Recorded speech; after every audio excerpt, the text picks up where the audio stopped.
25របៀបរកចំនួនថ្ងៃធ្វើការរបស់បុគ្គលិកទី1គឺយើង select ក្នុង column ចំនួនថ្ងៃរួចចុច control លេខ1ទី2យើងចុចនៅលើ number ទី3យើងចុចនៅលើ number ទី4យើងវាយលេខ0ចូលក្នុងប្រអប់ decimal place ទី5យើងចុច tick នៅពីមុខពាក្យនេះទី6យើងចុច OK ទី7ចុចនៅលើ cell F2 រួចសរសេររូបមន្តចូល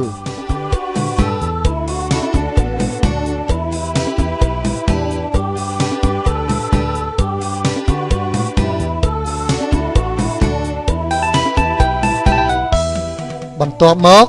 ចុច Enter